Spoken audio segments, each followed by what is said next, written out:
Welcome to Indiana Sports Beat Radio, brought to you by the Hard Truth Distilling Company in Brown County, Indiana. So for the thousands in attendance and the millions watching around the world, it's time! 3 on the way. Oh! It went in! It went in! And Indiana wins the ball game! Know your role and shut your mouth, you jabroni! Float game for the win! Taylor's gone. Goodbye. Touchdown, Indy. Woo! IU America.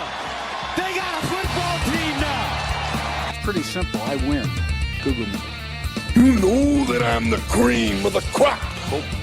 Now, from the Hard Truth Studios, here's Jim Coyle. Hello, sports fans. Welcome to another edition of Indiana Sports Beat Radio, coming to you here on this Monday, Christmas week, no less. Day away from New Year or Christmas Eve. Getting ahead of myself there, New Year's Eve next week.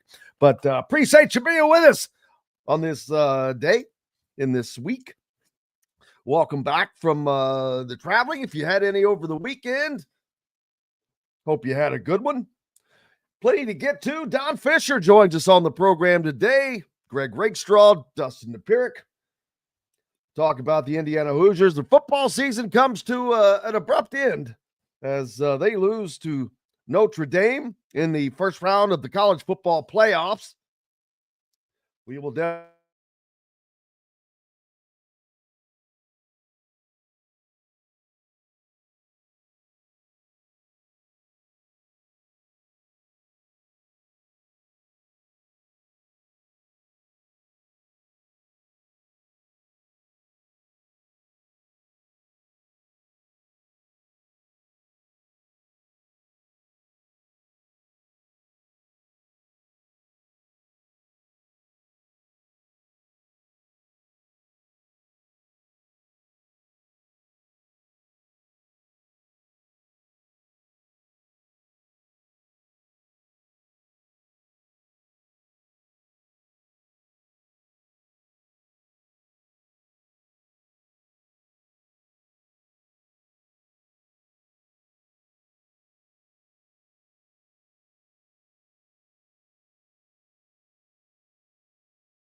Hey, let's use some sound. I think that will probably help a lot better. Welcome to Indiana Sports Beat Radio here on this Monday of Christmas Eve. Thank you. Appreciate you guys for joining us. As always, no matter how and where you're listening, one of our great affiliates, 97.7 ESPN, the Ref, always the right call, or 1230 AM, 104.7 FM. The voice of the region, WJOB, and Fort Wayne's only sports station, 1380 The Fan. Thanks a lot for joining us, as always, or if you're on YouTube, we appreciate you guys here on this Christmas week, the day before Christmas Eve. Plenty to get to today. Don Fischer will join us, the voice of the Hoosiers. Greg Rakestraw, as well as Dustin Dopirak, will talk about Indiana's football season coming to an abrupt end. That did not go the way. Thank you, Cheryl. That did not go the way that many of us expected it to. Indiana basketball gets another win over the weekend, but it is one that is, it's starting to lead to scary things. I don't think this team makes the NCAA tournament, and you're not going to make that by beating teams you're supposed to beat by single digits. This is an issue they had last year, and it looks like they're doing the same thing again this year. But we'll talk about it. That's what we do here. The Colts get a win. They're hanging on to playoff hopes. Hanging on, and that's about all that they're doing. It's going to be it's a tough road to hoe for the Colts, but, you know, they're not out of it. They still have a shot. They're going to have to win.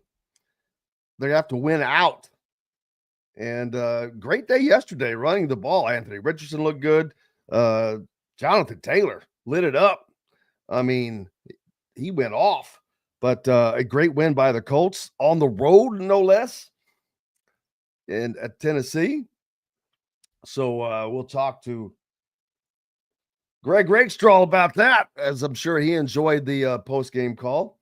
And Don will join us here in the next segment. Talk about both the football and basketball contests over the weekend. Both, neither really went the way that they were expected to go, although Indiana basketball does get the win. Indiana football out. Their season is over now. They lose at Notre Dame. And it was a spectacular environment. I will have to say that. And a great way to kick off the college football playoffs. Apparently it was received very well over television. It looked good. I was in the press box, so you don't get that same feel and understand how it's being viewed or seen. But all of the first round games kind of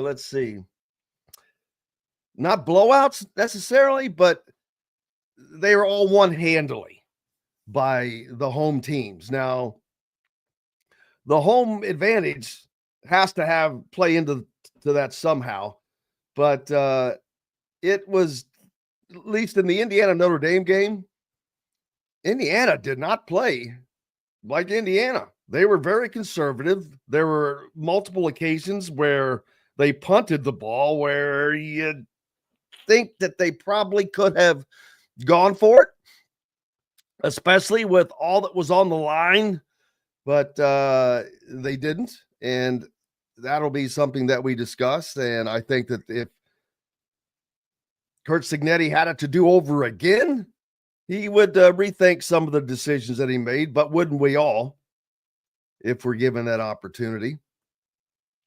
We will certainly talk about that with Don when he joins us.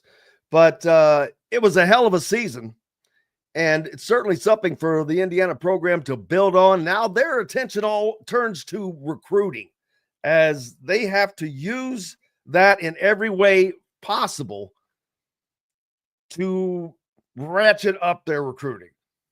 I think that there's no doubt that they have to improve things on the offensive line, although that the only two major injuries that they had this season, not including Curtis Rourke because he came back, were to the offensive line. So there's probably no question that hurt the Hoosiers, but they also need to ramp that up. They've got to get better and increase the talent. And that's not a knock. It is just a fact. That's where that they were beaten both times when they were beaten this year. And it was, a battle against Michigan. So that's I'm sure that's a big focus for Curt Cignetti and the Hoosiers, as they will look to improve on things to move into next season, because next season there's no reason why Indiana cannot have as good a year next year as they did this season. They do have two tough road games at Oregon and at Penn State next season.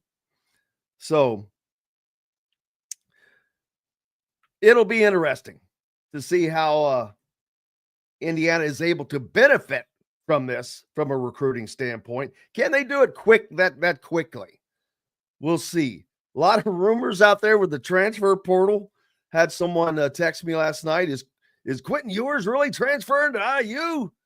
And I'm like, man, I don't think Indiana can afford Quinn Ewers. Yeah, he's, and that's where we are today. You've got the guy that's starting on one of the teams that is by some favorite to win the national championship, already eyeing the transfer portal. So it's a crazy world. And while people might complain about that, and I get it, that these guys, are going to be gone, this is partly on Texas. They've already made it known that they're going to start Arch Manning next year. So what do you expect him to do? I mean, it is what it is. There's no doubt that it needs to be tweaked. some changes need to happen, and I'm sure that they will, without question. We've got a good one. Don Fischer will join us next here on the program. You're listening to Indiana Sports Beat Radio, coming to you from the Hard Truth Distilling Company studios on this Hard Truth Distilling Company Christmas week. We're back with more, including Don Fischer, as soon as we take a little pause for the cause.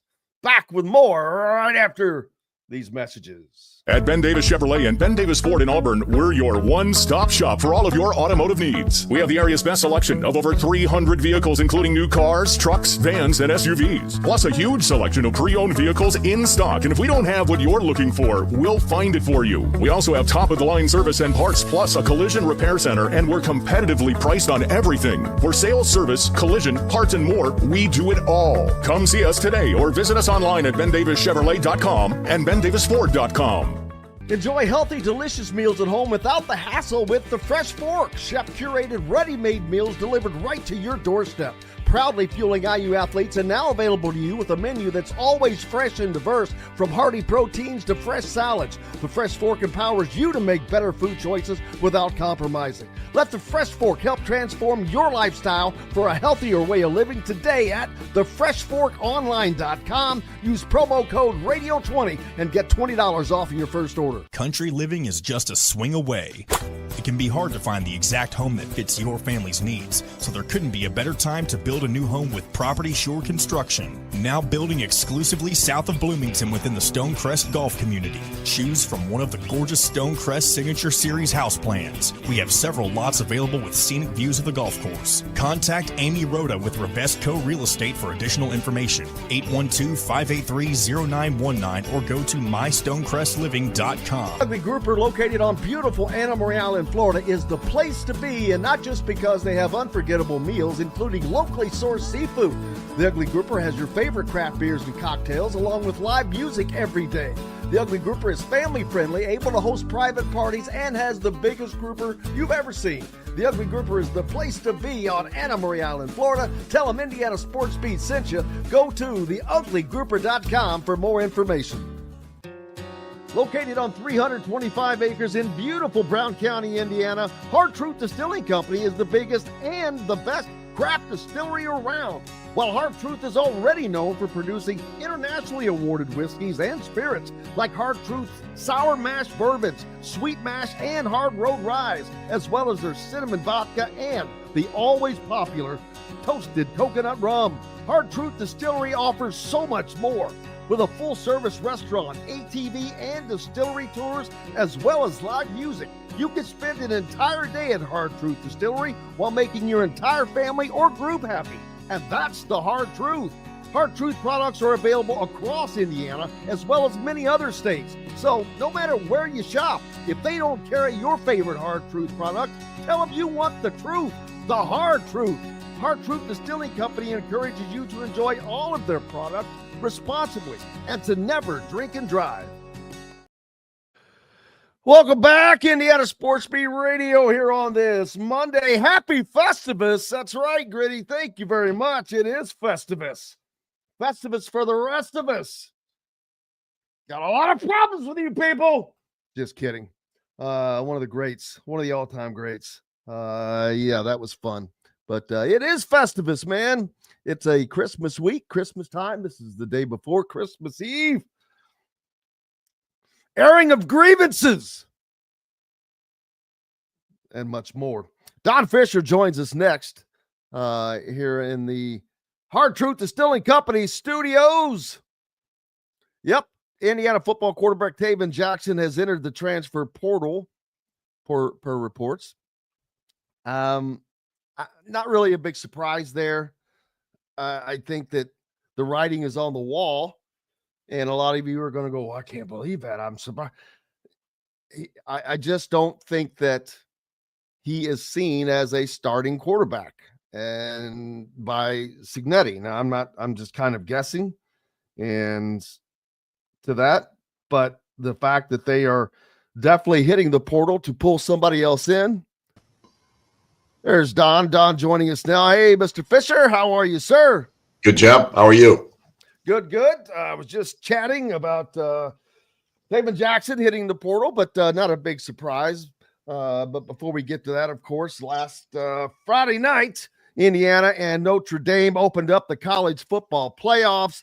A great environment, just a tremendous night. Did not go the way Indiana had hoped that it went, Don. It was not like the Ohio State game, but it was obvious that I think Notre Dame just had a better scheme. And I don't know that it was they were better. I think that they had a better scheme. Al Golden, you have to remember, he's a hell of a coach. This is a guy that was a head coach, and he did a great job putting together a game plan against Indiana. Well, I look at it this way.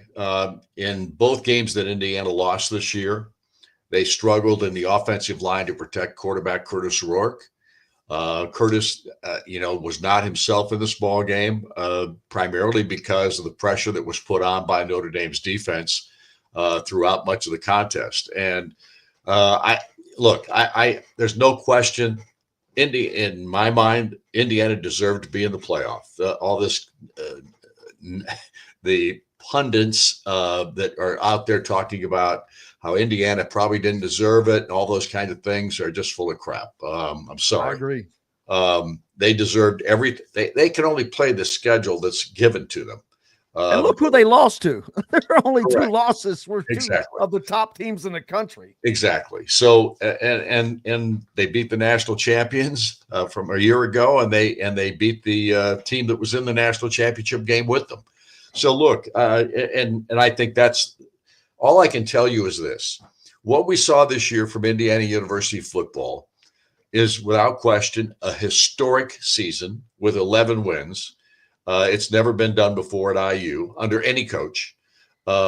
This guy was able to get the stands full, 4 straight sellout ball games at the end of the season after coming in here with virtually no notoriety in the sense of what he was capable of doing. And just like he's done every place else he's been, he's won. And granted, he has said that, Google me, I win. And all the things that he said, and everybody's looking at the guy like, this guy's just cocky, he thinks he's, and now they're all saying the same stuff that you would say if you didn't like what you saw from somebody that was out there and being a little verbose with his comments and brash and showing a little bravado. I don't care. I can tell you that Indiana needed this shot in the arm years ago. They just haven't. They had 3 winning seasons coming into this year since 1994. Think about it. So whatever he did, it was the best thing that's happened to this school in a long, long time. And Curt Cignetti and this Indiana football program have put Indiana football back on the map. And that's the way it should be. Absolutely. And they can now move forward with that, which is what they will do, especially with recruiting and using this past season to bolster what they need to build up. But also, the only 2 major injuries Indiana suffered this year were to the offensive line. And there's no doubt that played a part. Well, the offensive line at the end of the season was just not as stout as they needed to be. And that's a big factor in why they did lose these 2 ball games. Do I put it all on the offensive line? No. There's no question. Look, this is Indiana football this year had 29 people out of the transfer portal that Curt Cignetti brought in. Almost every one of those players played a role in this team's success this season. So all I can tell you is the guy knows what he's doing. His organization is phenomenal. What I watched in practices this year was incredible, how good he is at getting these kids to buy into what they're trying to do. And his coaching staff is tremendous. And yes, he lost Tino Santeri to UCLA as the new offensive coordinator at UCLA. He lost only one of his coaches. That tells you that these guys all believe in what Curt Cignetti and how he goes about his business. I'm talking about the assistant coaches now. He loses one of those guys. So look, it's an ongoing project in college football today. Every year you've got to go to the transfer portal. Virtually anybody that's going to be any good has got to go to the portal, and they got to try to find players that fit what they're trying to do. And Curt Cignetti's doing exactly that right now. They have had a lot of players on campus this past weekend, and he's going to get his share of them. There's no question in my mind. Now, do they need some spots filled? No question. Curtis Rourke's gone. Taven Jackson's in the portal. Does Taven Jackson want to come back to Indiana? He might. We'll see. But anybody that goes in the portal doesn't mean that they're going to leave that school at that particular time. They're trying to find out what their worth is, or they're trying to figure out if they got a chance to go someplace else and make a lot more money.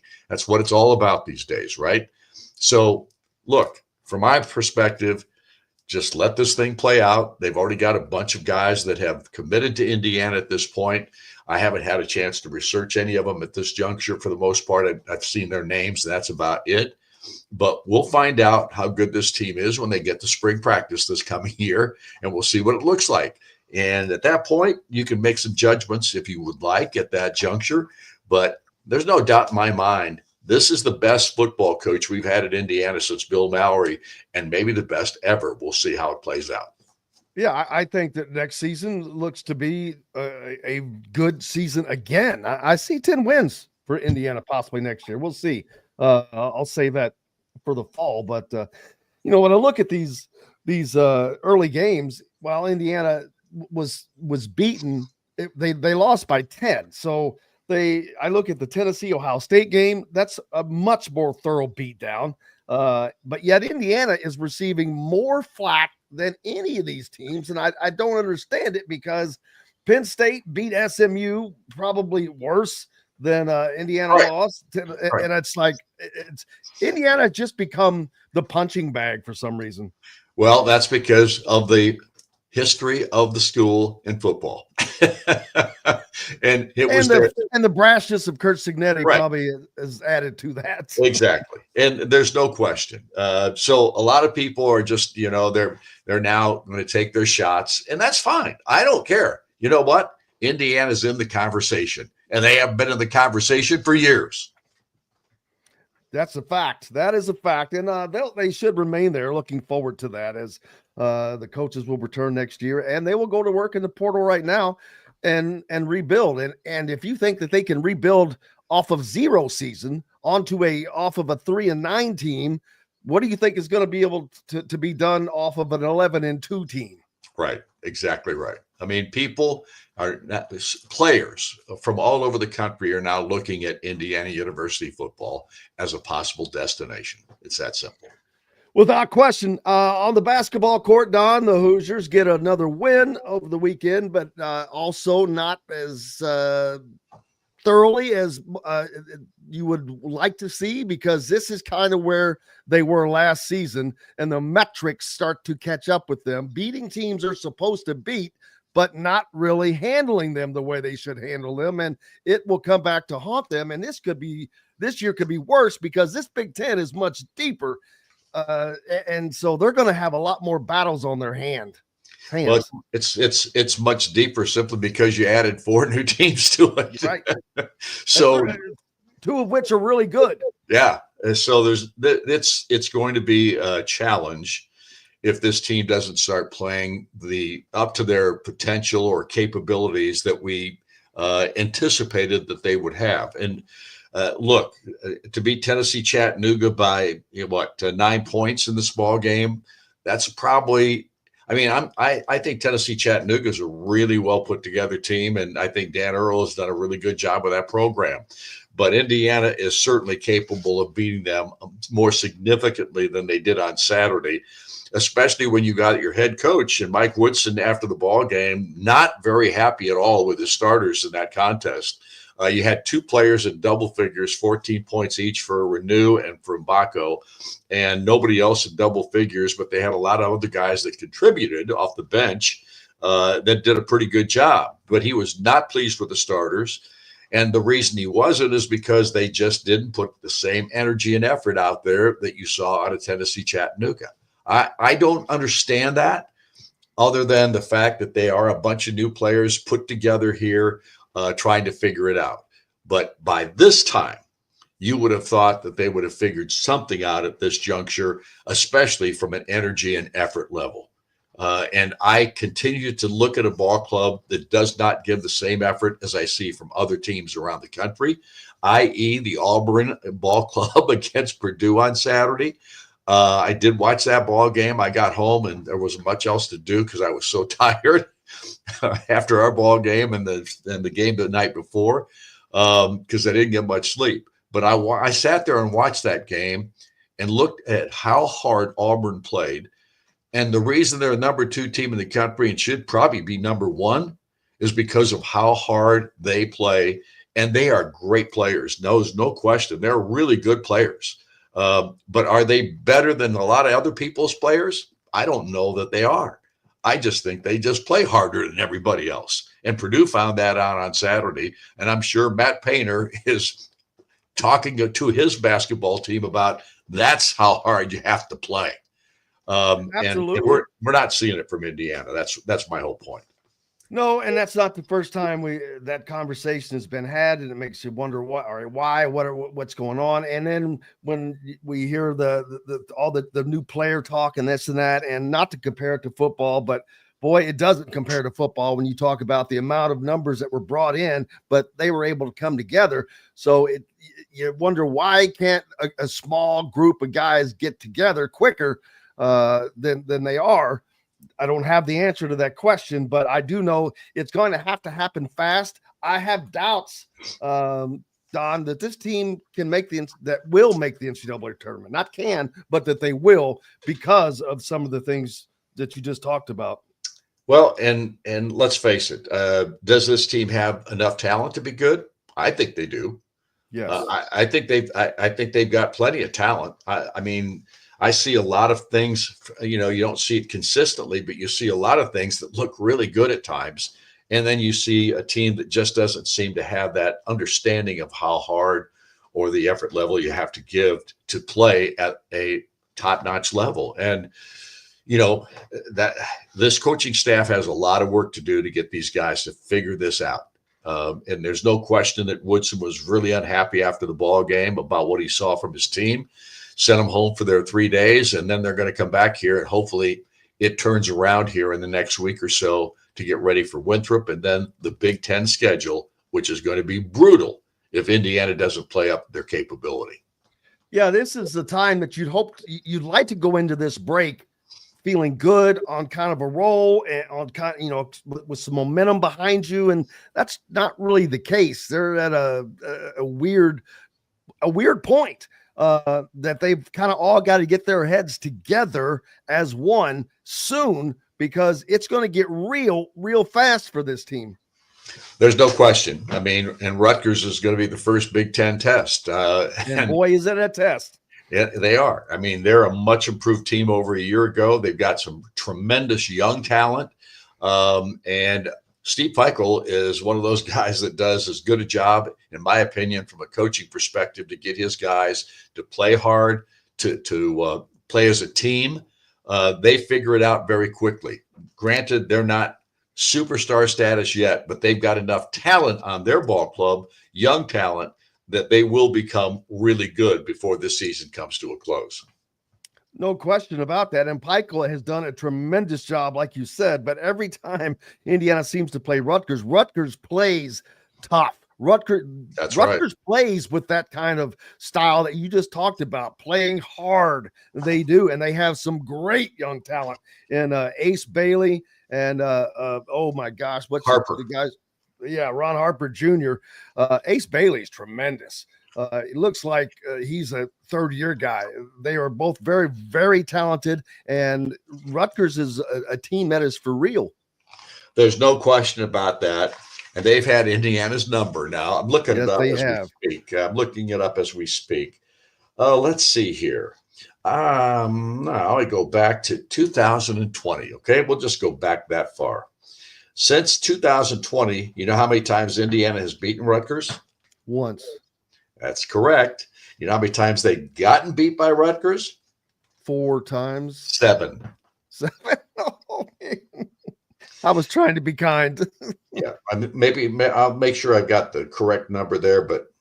Well, that sounds right. That's 8 games. That's right. So Indiana is 1-7 against Rutgers since 2020.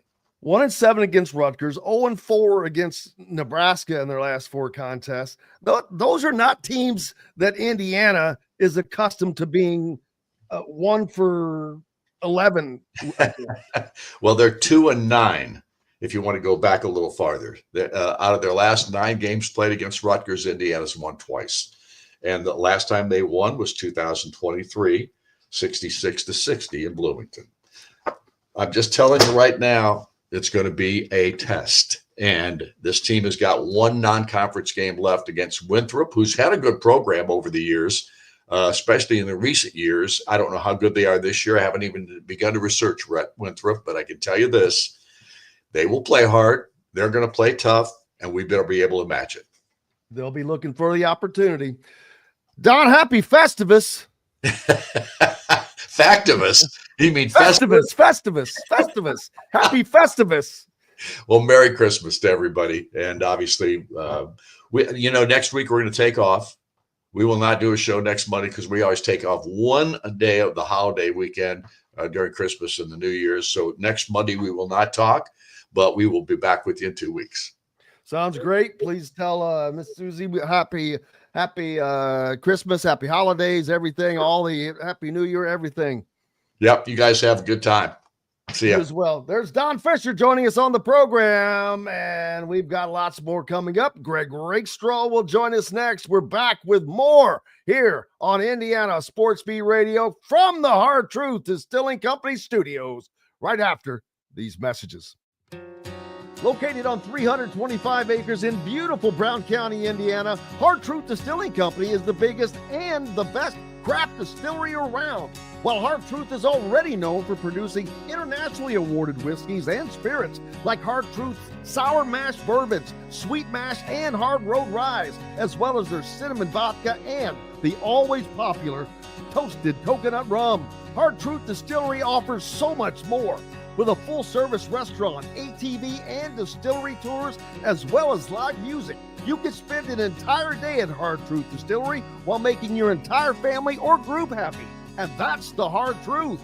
Hard Truth products are available across Indiana, as well as many other states. So no matter where you shop, if they don't carry your favorite Hard Truth product, tell them you want the truth, the Hard Truth. Hard Truth Distilling Company encourages you to enjoy all of their products responsibly and to never drink and drive. When it comes to apparel and promotions, Freethink has you covered, literally, whether it's 24 or 200 shirts for sports leagues, businesses, or groups. Freethink Apparel and Promotions can also create your very own merchandising store. Freethink Apparel and Promotions did it for Indiana Sports Beat Radio, and they can do it for you. Whether it's screen printing, embroidery, digital printing, promotional products, vehicle wraps, or anything else under the promotional line. See what Freethink Apparel and Promotions can do for you at freethinkapparel.com. Know a team or group needing a fundraiser? Boost Fundraising raises more money faster and offers the most unique and user-friendly online fundraiser in the nation. Your team receives personalized fundraising pages for each team member. Free team-branded promo gifts shipped to each donor. Boost Fundraising does it all. Sports teams, marching bands, charity causes, and community groups. Go to boostfundraising.com and be sure to enter the promo code COYLE, that's C-O-Y-L-E, to receive a discounted fundraiser.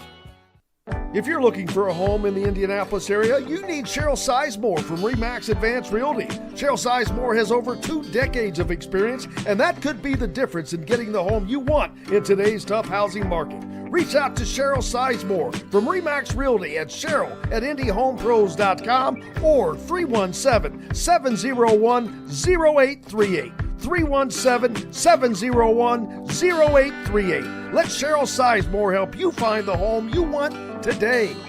At Ben Davis Chevrolet and Ben Davis Ford in Auburn, we're your one-stop shop for all of your automotive needs. We have the area's best selection of over 300 vehicles, including new cars, trucks, vans, and SUVs. Plus a huge selection of pre-owned vehicles in stock. And if we don't have what you're looking for, we'll find it for you. We also have top-of-the-line service and parts, plus a collision repair center, and we're competitively priced on everything. For sales, service, collision, parts, and more, we do it all. Come see us today or visit us online at BenDavisChevrolet.com and BenDavisFord.com.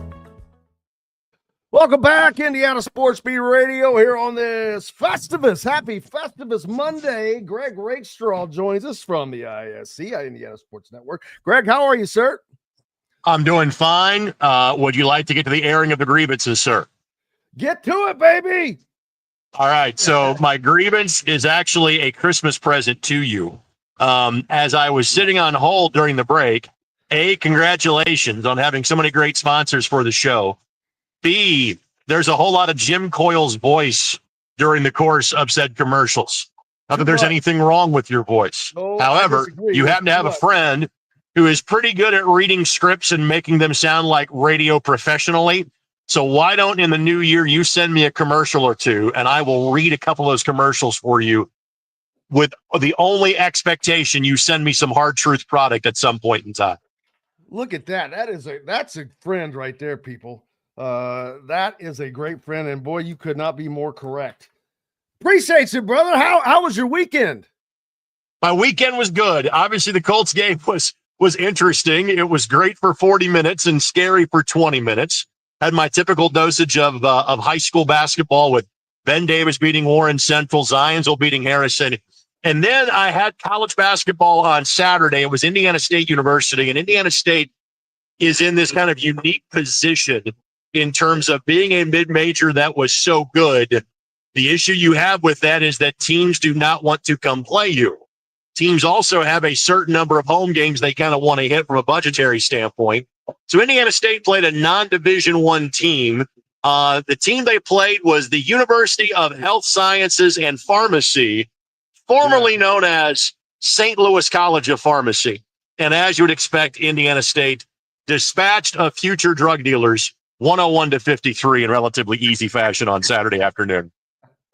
Oh, man, that sounds like a game from like the 40s. You know what? They actually were an IU Southeast league for a good number of years. They now play in an all-NAIA league out in St. Louis. So, again, when your majors are limited, you're not surprised that basketball has been a struggle for them. And Matthew Graves has also learned the lesson. If you are going to play a non-Division I team, for the love of God, don't play anybody that's any good that might actually beat you. You know, for example, Doug Gottlieb, Green Bay, been a struggle this year for the Phoenix. They played Michigan Tech, who's a pretty solid Division II program. Nobody you? Exactly, the ones he called nobody you. Well, again, I would know that, hey, those Youpers can hoop a little bit, and they went to their building and beat them on Wednesday afternoon. So if you got to play a non-Division I team, don't play anybody good. So, like, for example, IU Indianapolis, they opened up their season playing IU Columbus, who is in their first year of playing college basketball and do not have a gym on their campus next to the airport in Columbus. That's the level of non-1 team you're supposed to play if you have to dip down to the non-1 ranks and schedule a game. Yeah, it's that can certainly come back to haunt you. And so the high school season, man, it's kind of rolling now, although you're reaching this Christmas holiday time, but there were a lot of holiday tournaments, a week or so ago? Well, no, there's no break. And part of it is that everybody plays the holiday tournament now because basically you get 22 games or you get 20 and a holiday tournament where you can play up to 4. And so everybody plays. And also, because the calendar moved back a week this year, and that you may say, what in the world are you talking about? The calendar just moves, is what it is. No, the IHSAA calendar moved back a week. And so the state finals were a week delayed last year because of getting out of the way of the NCAA tournament. Well, this year they stayed that way. And so what you have is that everybody plays a holiday tournament, usually Friday or Saturday. A handful of teams will play a holiday tournament next weekend on, say, Thursday and Friday. But there are several teams that don't have a break this week that will take a break next week, and then we'll come back and play on January the 10th. So no gymming on the ISC Sports Network from 3 sites. We have 32 games on Friday and Saturday. So we will have all the action from the Phil Cox Classic in Kokomo, from the Paul Logan Classic at North Central. Those are all predetermined matchups. But obviously, the granddaddy of them all from a high school sports standpoint is the Hall of Fame Classic in Newcastle. That's also the only event where those are extra games. You get the benefit of 2 additional games if you play in that tournament. So on the girls' side, it's Friday. It's South Knox, Lawrence Central, Hamilton Southeastern, Homestead. On the boys' side, Jeffersonville, Greenfield Central, Fishers, and Warsaw. Those are the teams and the games I'll have on Friday and Saturday, which are streamed free on the IHSAA Champions Network and ISCSportsNetwork.com, Twitter, and YouTube. And then in the Indianapolis area, the boys' evening games on Saturday night, consolation championship game, can be seen on MyIndy TV 23. Are you doing all 32 games?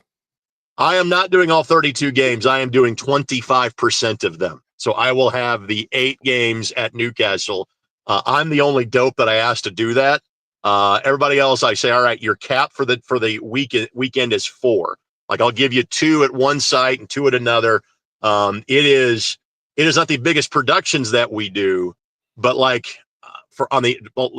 folks, you learn how the sausage is made today.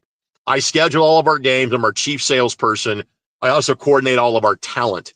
And so it takes a minute to wrangle up enough people to go broadcast all of these games. But we have probably 15 to 16 different broadcasters that are involved in the games we're producing on Friday and Saturday. That's a lot, man, but it takes a lot of talent to bring it all home. And ISC brings it all home without question. Make sure you check that out, because that's where you'll find all the stars of tomorrow and some of today, as Indiana high school basketball continues to roll and continues to supply talent to a lot of different teams, Greg. Yes, they do. And I'm hoping to see some talent we haven't seen yet this year. I know Trey Singleton of Jeffersonville is close to returning. If it's not for the Hall of Fame Classic, it'll be for the next weekend against Lawrence North. I know they got beat by Attucks, or they beat Attucks, without him on Saturday after losing to a good Silver Creek team on Friday night.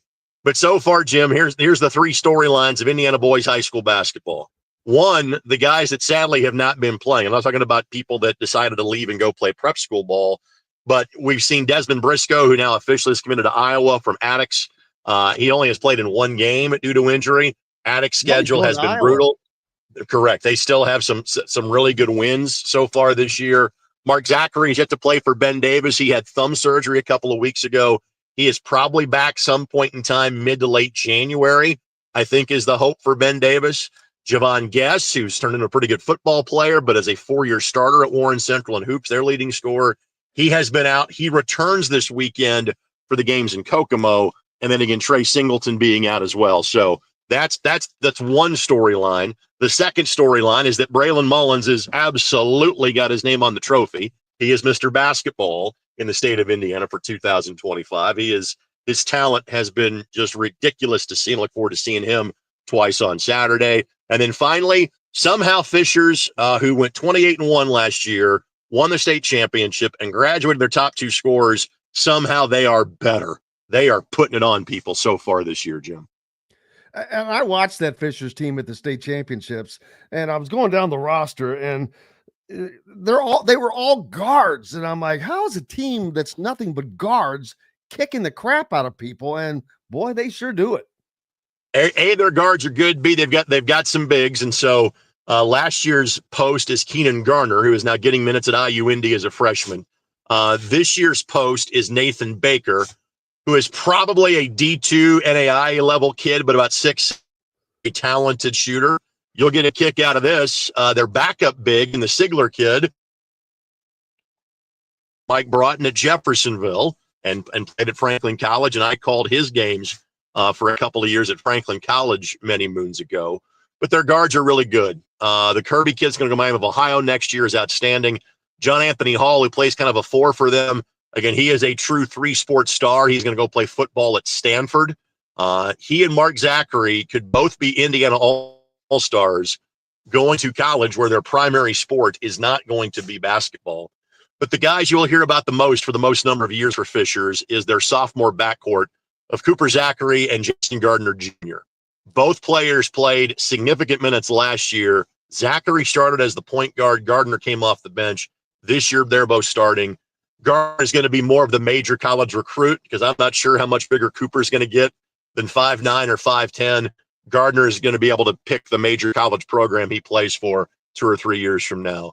But let me also dap up the head coach. Garrett Weiniger is really good, and he could be a high school coach for 40 years and be one of the all-time greats in the state. I keep thinking at some point in time, some college, either NAIA, Division II, or low Division I level, is going to give him a chance at a college program, and I think he'll take the ball and hit the ground running. He is the latest in the line of former IU managers that knows the game, that knows how to coach.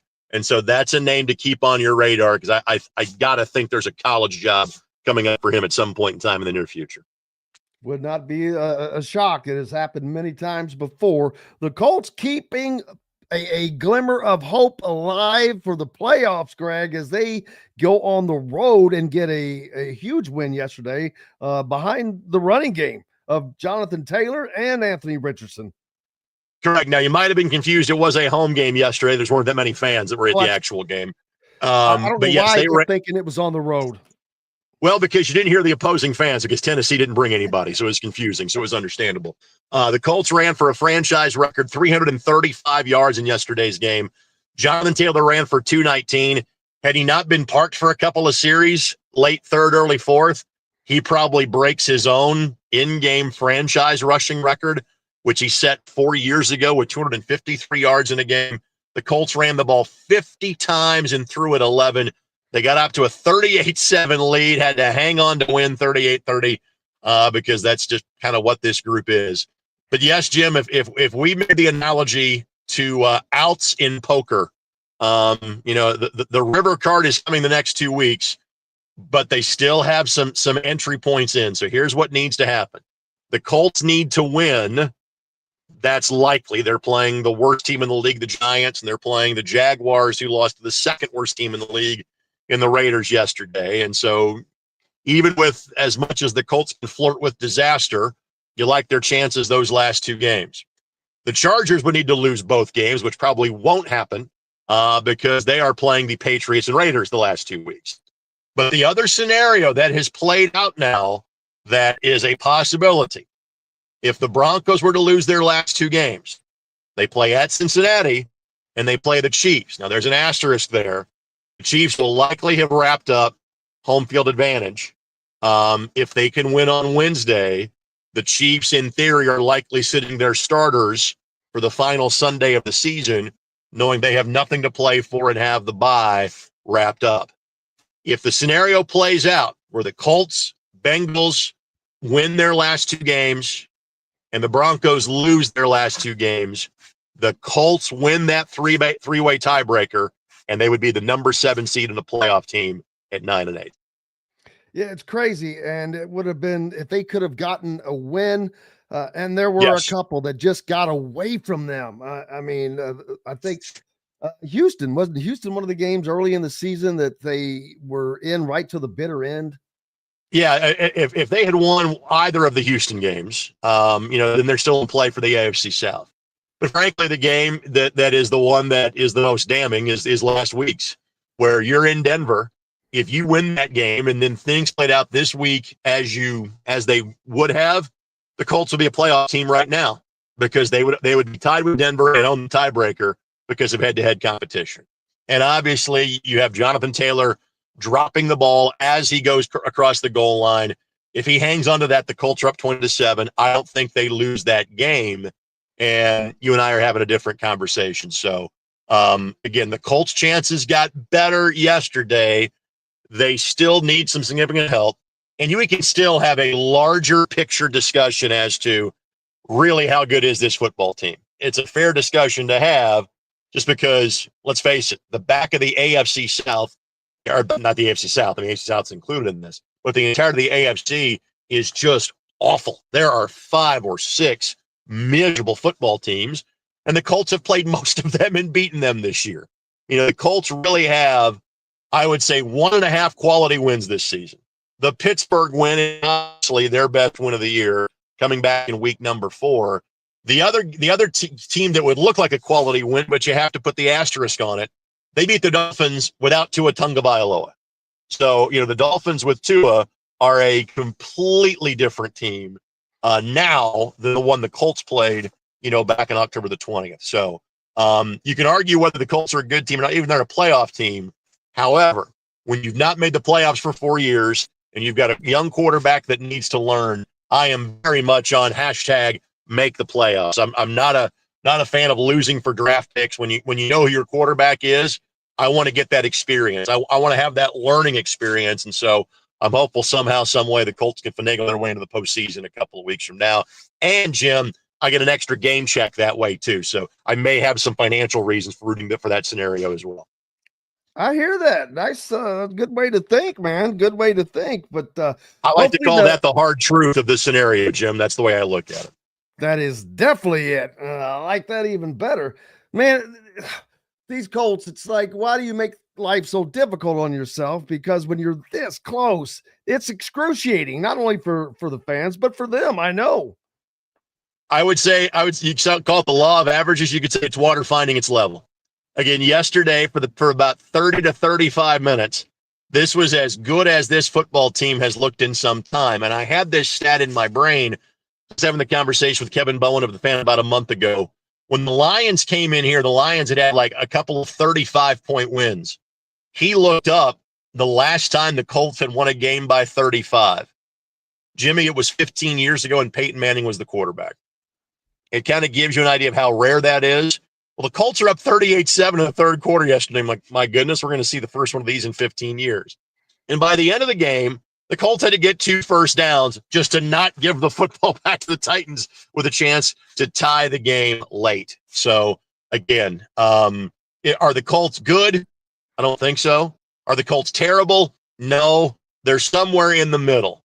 But, again, I don't want to say I'm settling for the middle, but if the middle makes a playoff game this year, and you've not done that since 2020, then clearly that is a sign of progress for this team, which we are all desperate to see. Absolutely. That Jacksonville game, that was one that's certainly in the back of a lot of minds. What's up next for you, brother? What's up next for me is 4 days off, which I am very much looking forward to. I love my job, but looking forward to a little bit of a break. But then again, 4 games Friday, 4 games Saturday in Newcastle. Girls on Friday, boys on Saturday. Again, free basketball. All 32 of the games we're doing this weekend are free streams. So ISCSportsNetwork.com, IHSAATV.org, ISC social media. Simply go check them out. 10 o'clock is the start time at North Central each day. 11 a.m. is the start time at Kokomo and Newcastle on both days. And you can't beat that deal, folks, and that gives you something to do over these holidays coming up. Greg Rakestraw from the ISC Sports Network, cannot thank you enough. You got it, buddy. Merry Christmas, my friend. Talk to you soon. Merry Christmas to you. That's going to wrap it up for this segment. Up next, the great Dustin Dopirak joins us back with more at the Hard Truth Distilling Company studios right after this. Andy Moore Honda is Bloomington's #1 Honda dealer for a reason. Buy a new Honda and get a 3-month break from car payments. That's right, no payments for 90 days. That includes the all-new, all-electric Honda Prologue, and you get it for just 0.9% financing. Or the 2024 Honda Ridgeline Black Edition or the Honda Accord LX, both for just 1.9% financing. Get more to your door from AndyMooreHonda.com, Bloomington's #1 Honda dealer and your best place for new and used vehicles. Hoosier Hanks East, located on College Ball Road in front of Kroger in Bloomington, is everything you could want. Great food like their custom pizzas, wings, wraps, unbeatable daily drink specials, live music on Fridays, and Hoosier Hanks East is home to Inside Indiana Football and Inside Indiana Basketball coaches shows hosted by Don Fischer. Be on the lookout for Hoosier Hanks ticket giveaways to Indiana and Colts games on social media. Stop by and meet Hoosier Hank at Hoosier Hanks East on College Ball Road in Bloomington. Hungry for something a little different? Well, head to the Rusty Gator Fork and Ale in Bedford, where oceanic flavors meet southern charm with a Cajun flair, like their loaded voodoo fries, gator bites, or jambalaya, and so much more. The Rusty Gator also has live music each Friday and Saturday night with some of the best local and regional artists around. Visit the Rusty Gator Fork and Ale in Bedford and get your Cajun on. If you're looking for a home in the Indianapolis area, you need Cheryl Sizemore from RE/MAX Advanced Realty. Cheryl Sizemore has over 2 decades of experience, and that could be the difference in getting the home you want in today's tough housing market. Reach out to Cheryl Sizemore from Remax Realty at Cheryl@IndyHomePros.com or 317-701-0838. 317-701-0838. Let Cheryl Sizemore help you find the home you want today. Located on 325 acres in beautiful Brown County, Indiana, Hard Truth Distilling Company is the biggest and the best craft distillery around. While Hard Truth is already known for producing internationally awarded whiskeys and spirits like Hard Truth's sour mash bourbons, sweet mash, and hard road ryes, as well as their cinnamon vodka and the always popular toasted coconut rum. Hard Truth Distillery offers so much more. With a full-service restaurant, ATV, and distillery tours, as well as live music, you can spend an entire day at Hard Truth Distillery while making your entire family or group happy. And that's the Hard Truth. Hard Truth products are available across Indiana, as well as many other states. So no matter where you shop, if they don't carry your favorite Hard Truth product, tell them you want the truth, the Hard Truth. Hard Truth Distilling Company encourages you to enjoy all of their products responsibly and to never drink and drive. Welcome back, Indiana Sports Beat Radio on this Festivus Monday. Dustin Dopirak from the Indy Star joined us, Pacers beat writer. And man, the Pacers, they got it going. They've won 4 straight, Dustin. What the hell's going on? Oh, you're muted. Dadgummit. But yeah, the Pacers have won 4 straight. They're coming off of a win over the Kings last night, the Suns, Pelicans, and 76ers before that. And they that is maybe the longest. See, they've won 3. Yeah, this is the longest win streak of the season for the Pacers, and comes at a great time. They're on the road right now, on a road trip, taking on the Warriors. Well, yeah, maybe if that does work out. That happens a lot when you don't do things you need to do. But yeah, 4 straight, biggest winning streak of the season right now for the Pacers, Dustin. Yeah, they only had one 4-game winning streak all of last year. You know, when they went to the Eastern Conference Finals, they only won 4 in a row once. They won 6 in a row from December 26th to January 5th, actually. So you got to go all the way back then to find. And that's the only 4-game winning streak they had all of last year. Again, when they went 47-35, went to the Eastern Conference Finals, they only did it once. So yeah, no, I mean, they've figured out a lot. So, you know, just obviously, again, the practice time really helped. Getting Andrew Nembhard and Ben Shepherd back has really helped. And I think, obviously, I understand why people think, well, you got no business losing the games that you lost because you were missing 3 guys who averaged, a combined 25 a game last year. Like, that's not enough reason, for a team to lose as many games as they did. And that's true. I mean, there were games that they still had no business losing even without those guys. But those guys are their connective tissue. That's the way I've been describing it, is they make everything else work. I mean, even just simple stuff like, Nembhard and Shepherd just run to the corner every single time, and they don't expect a lot. They're very low maintenance guys, and they defend and they get out there and they really, really guard. Nembhard does a little bit more from a ball handling perspective, obviously does a lot of facilitating for Halliburton. But you bring those 3 guys together, and it's just sort of everybody else's piece fits. They just never quite figured out the equation that you need to make it work with the guys that they had, which is an issue in of itself. I mean, you should be able to find a way to win games with the guys that they had. That includes their top 4 scorers and Mathurin and Siakam and Halliburton and Turner, but they didn't, for the most part. And so finally this group just seems to be, getting all its pieces together. And this, yesterday was, obviously Phoenix was a great win. Yesterday they just put their, foot on somebody's throat. Sacramento kind of looks like the wheels are coming off a little bit right now. And especially in the second half. I mean, the Pacers beat them 70-43 in the second half. Just was a total, just destruction. Basically, a big part of that is, Sacramento was on the second night of a back-to-back. They played the Lakers twice in the previous 3 days. So, I mean, they were pretty worn out. And once you saw the fatigue come into play, I mean, the Pacers really, took advantage of that. But still, I mean, the connectivity has been a lot better. The ball movement has been a lot better. The player movement has been a lot better. The defense has been a lot better. Last 6 games, I think they are, like top 10 in defensive efficiency. That doesn't frequently happen with these guys. Obviously it's small sample size stuff.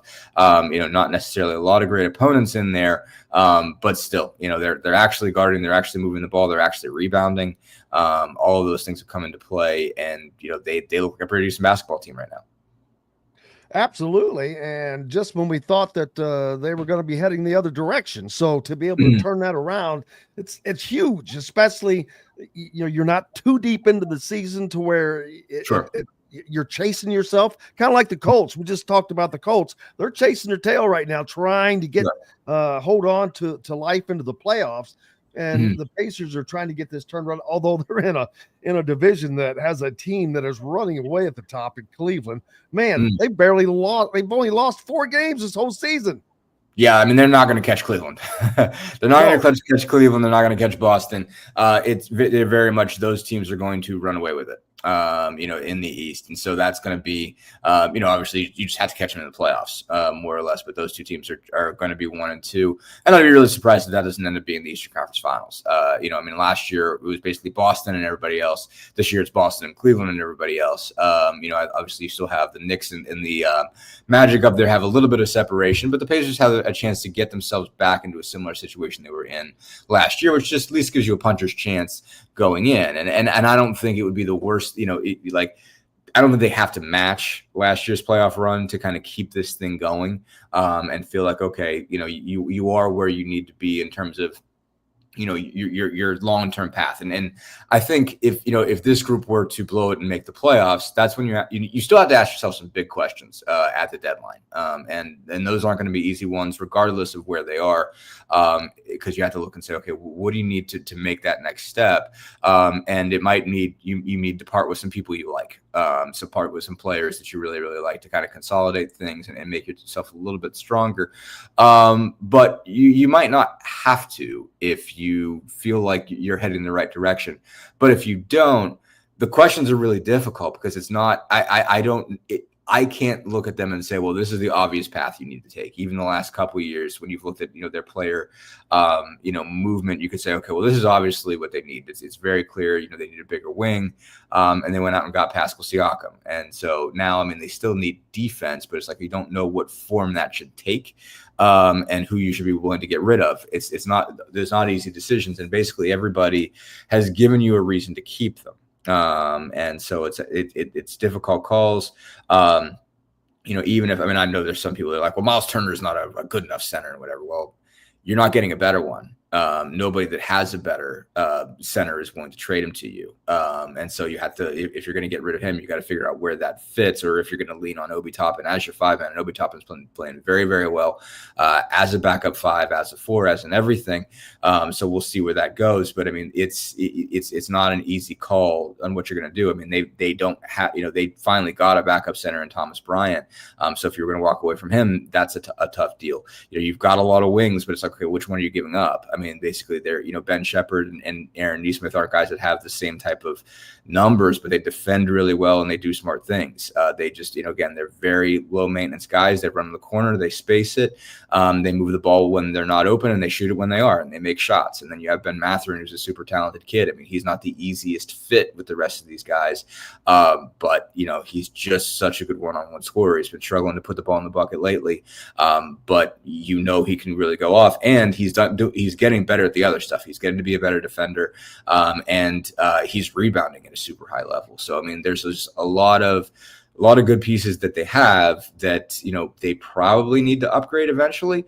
But it's not obvious who you need to get and who you need to get rid of. And so if they win, it kind of puts you in a situation where you don't have to make a move right now. But if you straggle, and it becomes kind of obvious that this group's just not going to make it, it's just not going to be good enough, then you have to make some really tough decisions, and some decisions that you might end up kicking yourself for in the long term. So it's better for them just to get right. And again, if it doesn't have to necessarily match what they did last year, they don't have to be with Cleveland and Boston for this to be a successful season necessarily. They just got to get in there. Absolutely. And they're working hard to do just that. But some changes will possibly come without question. And that's all that matters, is getting to that next level. The fact that they are coming around changes the hopes of a lot of people, because it didn't look that way for a while, man. And I'm like, wow, they look like they were going in the wrong direction.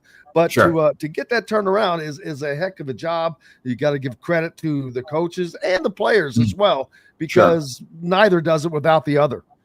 Yeah, no, absolutely. I think one direction, a couple of them, well, not a couple of them, but Rick went yesterday, and TJ McConnell did. I got to catch him for a little bit basically at the end of, right really after everybody left. He was kind of one of the last guys in the locker room yesterday. And one thing TJ said was just like, you know what? I'm just happy that we didn't hit the panic button where everybody else did. We've been talking about this internally, like, okay, like everybody calm down, and you can have situations where you start to lose games like the ones that we're losing, and everybody starts, pointing fingers or basically not keeping it together. And he said, we didn't. We held the rope, and we didn't let go, and we're in better shape than a lot of people realized. And it is easy to forget, and they keep pointing it out, that they were 14-14 at one point last year. And it's a weird thing, because they really struggled after the NBA Cup, the in-season tournament. They had a stretch right there, and that was kind of the first moment where you're like, man, maybe this is actually kind of a tough deal from a scheduling standpoint. When you have to go out there and play in Vegas, it was good for them ultimately, because it got them exposure. It gave them a sense of how good they could be. I mean, it even told Kevin Pritchard, hey, you might want to make a big move. And that kind of led, he circles that as part of the reason why he went out and got Siakam, because it told him they were closer than he thought. But, you come off of that, and you have this really big high when you go to Vegas, and then you come off of it, and right after that they had a road trip. They went straight from there to Detroit, and it's like, so you go from all of these big lights to it was just me covering them. After they had like basically the whole entire NBA, watching their game, it was that just me and Tony East in the press box. So they had that was like a deal, and they were also tired. Basically, I mean, they really got some significant fatigue coming back from Vegas. I mean, they were on the road for a long time, and they went straight. I mean, I at least came home for a day. I was tired at the end of that stretch, because it was just you weren't home, and so it was exhausting. But all the same, they were not in a whole lot better position last year than they were this year. They did point and said, hey, people don't get how important these injuries were. It matters that you get these guys back. It matters that they connect. It matters that they defend. They all kept it together. And I think, it's weird as a beat writer when everybody's asking, okay, what's up with these guys? And kind of the underlying assumption is that it's something deeper and darker, and maybe and you're not telling anybody, but it's worse than you think. It's something that is away from basketball, and these guys hate each other for some reason, and it comes back to the idea that they got paid, right? So they don't care anymore, right? I mean, that's what this team is. It's going to fall apart because everybody got their money, right? That's what everybody's thinking, and you're just like, I don't think so, and you're like, okay, like you can't rule it out, but in the same way, you're like, I mean, I don't know, I don't see it. I mean, this has been a very close group. It's been a bunch of guys that are really, really close and really tight, and an easy bunch of people, a bunch of human beings to get along with. And you're just like, okay, like it'd be more of a shock to me that they have like personal problems than they would ever be bad at basketball. I mean, like they're not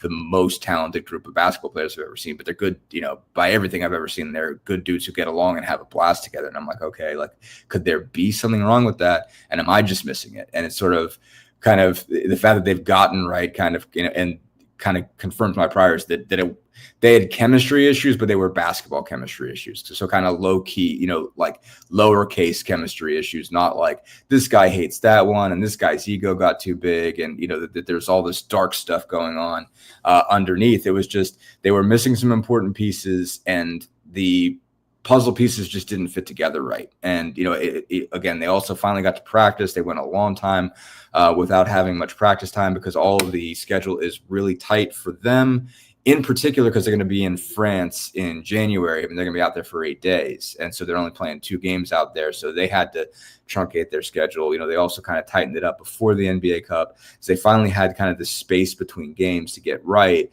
And all of that has made those things come together. But, one thing Carlisle made a point of saying, he says, a big reason why we're able to do this is because we have good guys. And, you look around, he says there's a lot of upheaval in the league.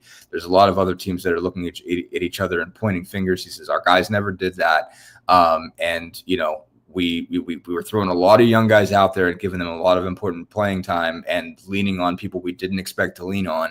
And, again, they got better through it, but that puts you in a tough position when you're starting Quentin Jackson, who's a 2-way contract guy, as your shooting guard. Like, you're not going to be the same team. And so you can, and as much as that, those aren't your superstar guys that you're missing, there were still enough of guys in the same spot that you're relying on people that you wouldn't supposed to have to rely on. And all of that led to the issues. And some of those things are fixed. They're still waiting on Aaron Nesmith back, but they're close to complete now. Tonight, potential two former IU bigs going off against each other. Trace Jackson-Davis on the Golden State roster, and of course Thomas Bryant, a recent acquisition from Miami. As the Pacers are out west. Are you in San Francisco now? I'm in Sacramento now. My flight leaves at about 11:30 this time, 11:30 local time. It got pushed back a little bit, so I have a little bit more time this morning. So yes, I'm coming to you from before 7 a.m. at Pacific Coast time. Don't say I never did anything nice for you, Joe. Dude, we always appreciate it. I know. This is a tough game going into the Golden State. Mm-hmm. Yeah, no, it always is. I mean, obviously Golden State is not, they've had their struggles. I mean, they're 2 games removed from getting just absolutely ripped by 50 against the Grizzlies. And Memphis, I think everybody kind of had a sense that Memphis was going to be different this year with John Morant back. I think they're even better than a lot of people thought. Like, not only do they have Ja, but there's a lot of other pieces, and Desmond Bane and all those guys. But, that's one of those gut check games when you get humiliated like that. If you're the Golden State Warriors, I mean, like, I don't think Curry had a field goal, and that is not normal at all. And so, losing a game like that, obviously, forces you to reckon with some things, and think they kind of did, going in, and then they beat Minnesota on the road after that. So they're back home after, they had a extensive road trip going out east-ish. And so they should be, I think, hungry when they come back. They got a day worth of rest, obviously, from the travel. So yeah, I mean, that's a tough one. Again, you're not talking about, top of the line Golden State, dynasty Warriors here, but it's still Steph Curry still plays for them. And it's not going to be an easy cover. I mean, the Pacers done pretty well against them, to be honest, over the last couple of years, especially in Golden State. But Curry can always kill you, and they've got other pieces. Buddy Hield certainly is probably going to want to make a splash in this one, and I like a lot of their pieces. Jonathan Kuminga, I think, is going to be a really good player. I think he's really getting there, and so like, it's not an easy one. It's not an easy one to pull it on a second night of a back-to-back. It is certainly a short trip. You get a little bit more recovery time because yesterday's tip was 3:00 Pacific, so you get a little bit more than 24 hours of full recovery for a 7:00 local, 10:00 Eastern tip tonight. So, but it is tough, it's a big thing is this team sustaining success. That's something, again, even last year when they went as far as they did, sustaining success was not easy for these guys. Just sort of maintaining it for several games in a row. I mean, interestingly enough, they ended up being a team that kept winning 4 out of 7. And that continued into the playoffs, and they won 4 out of 7 the first 2 series, but they didn't, win 4, 5, 6, 7 in a row very often. It was just the one time. And so it'd be a big deal if they could get to 5, because they do have a really tough stretch after this. Basically after Christmas, it's brutal. You get Oklahoma City at home and then Boston, and that's a home road back-to-back, and you're 2 games in 3 days at Boston, and then you have Milwaukee on New Year's Eve. That's a brutal 4-game stretch. Then, starts the new year, You're going to Miami on January 2nd, and that's still not an easy trip. And then you come back and you've got Phoenix, who's going to want to beat you after you dusted them at their place. So, it is going to be really, it's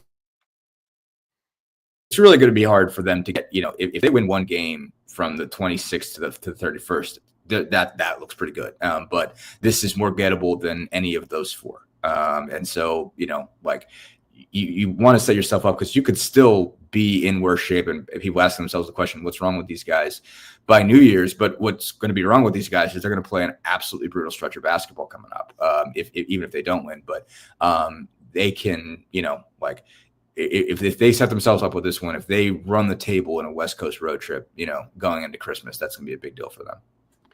Sounds like the brutal trip that Indiana will have in the Big Ten coming up, which we'll talk about. Dustin Dopirak from the Indy Stars with us.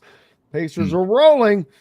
We'll come back and talk about Indiana basketball, Indiana football, put that on in the books for the season, and much more here on Indiana Sports Beat Radio from the Hard Truth Distilling Company studios right after we take this break. Located on 325 acres in beautiful Brown County, Indiana, Hard Truth Distilling Company is the biggest and the best craft distillery around. While Hard Truth is already known for producing internationally awarded whiskeys and spirits like Hard Truth's sour mash bourbons, sweet mash, and hard road ryes, as well as their cinnamon vodka and the always popular toasted coconut rum. Hard Truth Distillery offers so much more. With a full-service restaurant, ATV, and distillery tours, as well as live music, you can spend an entire day at Hard Truth Distillery while making your entire family or group happy. And that's the Hard Truth. Hard Truth products are available across Indiana, as well as many other states. So no matter where you shop, if they don't carry your favorite Hard Truth product, tell them you want the truth, the Hard Truth. Hard Truth Distilling Company encourages you to enjoy all of their products responsibly and to never drink and drive. Country living is just a swing away. It can be hard to find the exact home that fits your family's needs, so there couldn't be a better time to build a new home with Property Shore Construction. Now building exclusively south of Bloomington within the Stonecrest Golf Community. Choose from one of the gorgeous Stonecrest Signature Series house plans. We have several lots available with scenic views of the golf course. Contact Amy Rhoda with Revesco Real Estate for additional information. 812-583-0919 or go to mystonecrestliving.com. Hoosier Hanks East, located on College Ball Road in front of Kroger in Bloomington, is everything you could want. Great food like their custom pizzas, wings, wraps, unbeatable daily drink specials, live music on Fridays, and Hoosier Hanks East is home to Inside Indiana Football and Inside Indiana Basketball coaches shows hosted by Don Fischer. Be on the lookout for Hoosier Hanks ticket giveaways to Indiana and Colts games on social media. Stop by and meet Hoosier Hank at Hoosier Hanks East on College Ball Road in Bloomington. Whether it's a night out with the family, after work with colleagues, or catching the game with friends, Bubba's 33 is the place for you. Bubba's 33 offers a mouthwatering menu of selections that are all made from scratch every day. The portions are big, but the prices are small. And with over 50 big screen TVs, you'll never miss the big game. Bubba's 33, pizza, burgers, beer. Ugly Grouper, located on beautiful Anna Marie in Florida, is the place to be, and not just because they have unforgettable meals, including locally sourced seafood. The Ugly Grouper has your favorite craft beers and cocktails, along with live music every day. The Ugly Grouper is family-friendly, able to host private parties, and has the biggest grouper you've ever seen. The Ugly Grouper is the place to be on Anna Marie Island, Florida. Tell them Indiana Sports Beat sent you. Go to theuglygrouper.com for more information. Welcome back, Indiana Sports Beat Radio on this Monday. Happy Festivus. Dustin Dopirak with us from the Indy Star. Are you celebrating Festivus today, Dustin? Yes, I'm calling very many people up and expressing my grievances. Let me start here. Can I just take my next 10 minutes to express all of my grievances for Buddy, it's all you. Go right ahead. I have no grievances. I'm good. The floor is yours. Let me tell you something about you people. No, you guys, I got some problems with you people, and you're going to hear about it. It's one of my favorites, man. I wish I could. A lot of problems with you people. I got a lot of problems with you people. Yeah, that's one of the all-time greats. Indiana football season comes to an abrupt end. Mhm. The loss was not a shock.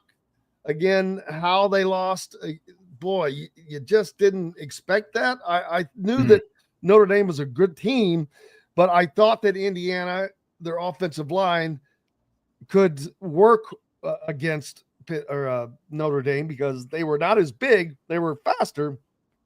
But Al Golden did a fantastic job. He really did. And I think that it came down to coaching, if you want to be honest with you, in my opinion. I think Indiana got out coached in this game. I think that Notre Dame's scheme and game plan defensively was just better. And Indiana, again, did not do what they needed to do to outfox that. I mean, yeah, but it's X's and O's, but it's who those X's and O's are. That makes a difference. You can have the X's and O's, but you got to have the Jimmies and the Joes. I knew you were going to do it. Yeah. I mean, those guys, we're underrating Notre Dame. I don't think there's any doubt about it. Obviously the Northern Illinois game stands out as well. How good can they be if they lost to Northern Illinois? But you watch these guys, and that's a really, really, really good defense. Again, they stubbed their toe, and that's dumb. But they are so fast. I mean, there's just fantastic, pressure off the edge. That secondary is tremendous. I mean, I really, really like Xavier Watts. I'm surprised he's not, a higher, basically higher rated draft prospect. But I mean, he's All-American in the last 2 years, and he deserves it. But I mean, they got great corner play. I mean, I think one thing that stood out to me, obviously Rourke didn't play well, but like the last couple drives, obviously when the game was decided already, you were like, oh, he made some sharp throws. And, you're like, oh, well, there's Curtis Rourke. Curtis Rourke showed up, the Curtis Rourke, and expect, shows up for the last two drives. Those are the passes he makes, where's that been? But even when he was making those, I mean, there were a couple dimes he got broken up that basically like good routes, good throw, corner was there, and he still didn't complete the pass. I mean, that was a longer grinding, those were longer grinding drives, in part because they had a couple deep shots where, the Irish had like really good corners just on top of somebody one-on-one. It's great one-on-one coverage. It's great defense. It's great team coverage. They just got a lot of pieces coming together. I mean, and like, Indiana, you could say they got out coached because Indiana didn't solve that, but it sure ain't easy to solve. Obviously, again, there are throws Rourke's got to make to keep you in that game, and maybe it's not as ugly if basically he hits some makeable stuff that he usually hits. I mean, there's a kind of a corner route that I'm thinking of. Basically, I can't remember if it was on fourth down or third down. But when he had, I can't remember, maybe it was cross, kind of one-on-one, and it was a makeable pass. And he just threw it a little bit too high, and it was a little bit beyond him. And maybe it's one that if he hustles, that there's another gear he could have got to get it. But I mean, it was a very makeable throw that Rourke missed. But I think even if you piece all that together, I'm not sure if it all comes together, because I just think Notre Dame played so well, just so well defensively, and just made it very, very difficult to move the football. It was hard to run it. You're not giving up a lot of the same stuff that you might get other places. Again, there were makeable throws that could have put him in a better position. And if you get the best version of Curtis Rourke, you're in a much better place. But I don't know that you're in a good enough place to beat them, because again, it was masterfully schemed, but again, the scheme only works because you've got really good players, and they've got really good players in that secondary. And it was an uphill climb no matter what. You're on the road. You're in an environment that is massively Notre Dame on Notre Dame's side. And it was a great environment and an opportunity that they just got beat. I mean, Notre Dame was just a better football team all the way around. And that I think that came to fruition, but that's the same way in a lot of these games. There's a lot of complaining going on, but I'm like, Jesus, guys. I mean, what did you expect? You wanted probably Tennessee, Ohio State was probably the game we all thought would be a little closer than it was. I mean, they got blown out, and the home field advantage was not nearly as severe. against Tennessee because they had a boatload of volunteer fans make their way in to Ohio Stadium. So that one was a little more skewed, but Ohio State took care of business. They sure did. Yeah, no, I think it was fascinating to sort of check in on Twitter, during the entirety of Friday and Saturday, because God, we're just so immersed in take culture. We just are. And like everybody wants to be the first person to say the really big thing. And so everybody wanted to be the first person to say, well, Indiana doesn't belong here. That's why if they're getting blown out, that means they don't belong. And obviously we talked about it last week that it is in the SEC's best interest. It is in the interest of all their fans, their coaches, their front office, their media partners to suggest that the SEC is so much better than everybody else that they should have like half their conference in the playoff every year. It's in their best interest. Again, as we've said, it makes sense to work the refs. It makes sense to complain because that's, squeaking wheel gets the grease. And, that's I don't begrudge them for that because it'll work, trust, mark my words, the SEC will get one more team than they should next year because they, made a point to flag this year and say, hey, we deserve this. But over the course of the entire weekend, when you see, basically not everybody get blown out. Clemson didn't get blown out. They still lost by a couple of touchdowns, but SMU gets blown out. And once Indiana and SMU, the entire SEC is like, see how much better would this have been if you had South Carolina and Ole Miss and Alabama. And then Tennessee gets crushed. And then you're like, okay, well, what do you have to say about that exactly? Is there Lane Kiffin tweeted during all three of the other games, not once during the Tennessee game. Right. And I said this, basically hope we've all learned a valuable lesson here. This is college football. It's designed to make you look dumb. It's designed. It's a small sample size. You have 144 teams playing 12 games. You do not solve a lot of issues over the course of this. You don't know for sure who's better than who. And they're now they're 18 to 24-year-old college kids when you talk about the COVID stuff. But, they have bad days. They make mistakes. There are guys who are really, really talented that screw up because they're college kids, they're not fully formed adults. they screw stuff up.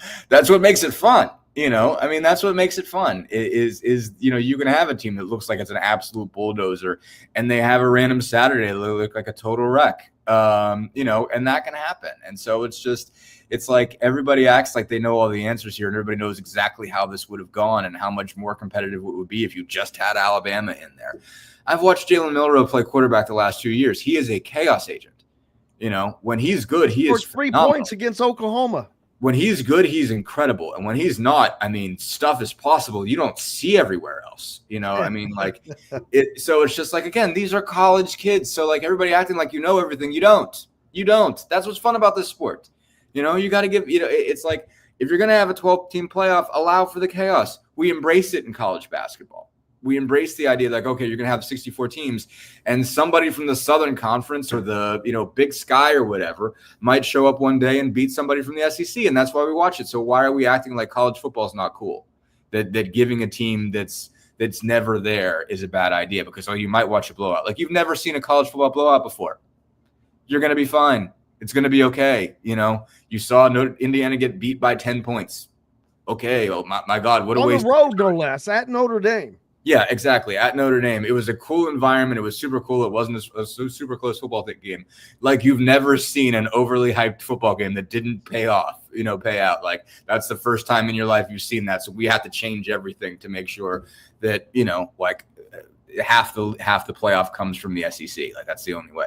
Again, I have a lot of reverence for the SEC. I picked, in any stupid thing that you could pick Tennessee in, like I did Capital One Bowl Mania and the bracket. I got no money on this because I'm smart enough to know that I'm not a good gambler. But I picked Tennessee. I lost across the board. I buy into the SEC hype. I really do think it's good. I really do think it's the best league in the country. But there's an amount of deference that these guys are asking for that's just off the charts. And it's at a certain point, there's some of this stuff you have to, allow for it to be fun. It is fun that Indiana got in. A fan base that never gets to experience stuff like this got to get in the first time. It went 11-1. Again, if it wasn't a first-year head coach, I would totally understand, you know, or if it was a team that you at least thought was going to be good, I would understand having docked them for having a terrible, you know, non-conference schedule, a purposefully bad non-conference schedule. But why wouldn't you think this team was going to be bad in terms of how it's scheduled? Why wouldn't you think you should give, you know, your new head coach a runway to get started, to get rolling? Like, you know, you would have never thought in a million years, well, we've got to make sure that we show we belong with the best teams in the country. You'd have to look at it and say, we want to get this guy 6 wins.